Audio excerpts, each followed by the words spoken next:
Timothée Chalamet's portrayal of Bob Dylan in A Complete Unknown introduced a whole new generation of listeners to the artist, but that biopic didn't even touch on the era of his life that I'm most interested in.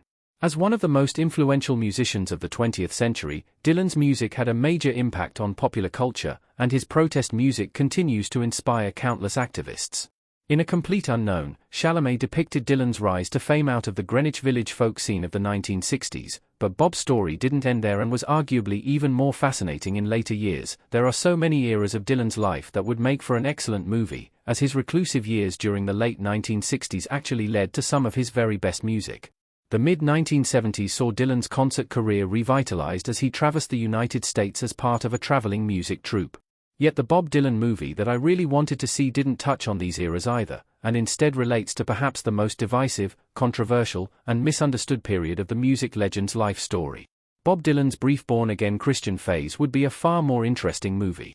From 1979 to 1982, Dylan's music was also exclusively religious. Bob Dylan Trouble No More.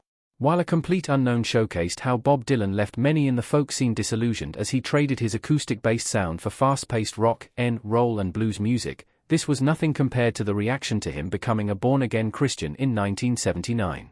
With the release of Dylan's Grammy award-winning album Slow Train coming, Bob shocked the music world with a record preaching the word of God and spreading an evangelical message.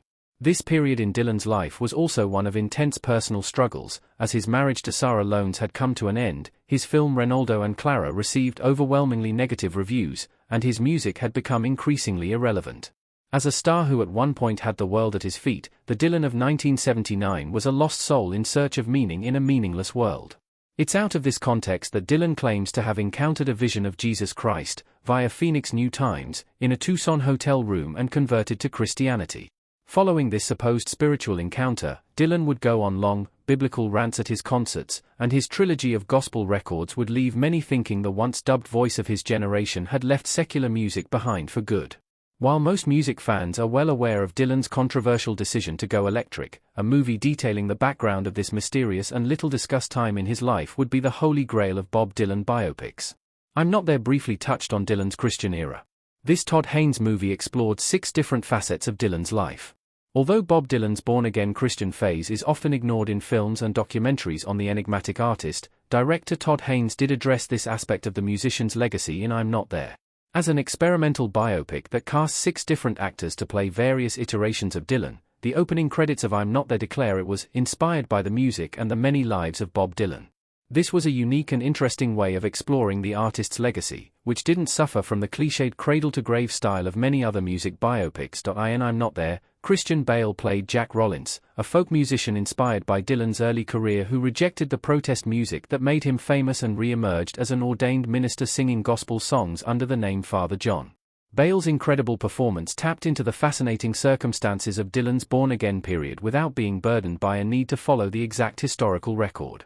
While I'm Not There explored the religious side of Dylan, in a stroke of genius, it also cast Cate Blanchett as the mid-1960s iteration of the singer as one of the most documented musicians who ever lived. The biggest issue with A Complete Unknown was that it depicted an era of Dylan's life that hardcore fans had already seen on screen several times before. Documentaries like Don't Look Back and No Direction Home provided first-hand accounts of Dylan just as he was going electric, and the events of the Newport Folk Festival had become so mythologized in rock and roll history that there were few new anecdotes from this period for James Mangold to uncover in A Complete Unknown. While Chalamet did a great job of capturing the complexities and contradictions of a young Dylan, he also faced an insurmountable challenge in winning over the die-hard fans, who had been analyzing every detail of Bob's legacy for the past 60-plus years.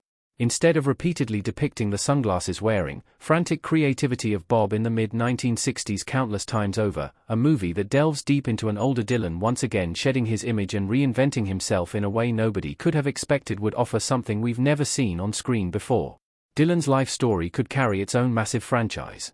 The Bob Dylan cinematic universe is a real possibility. Jeff Lynne, Tom Petty, Bob Dylan and Roy Orbison in The Traveling Wilburys. With a career categorized by transformation and reinvention, the life of Bob Dylan has the potential to be expanded into a massive ongoing franchise.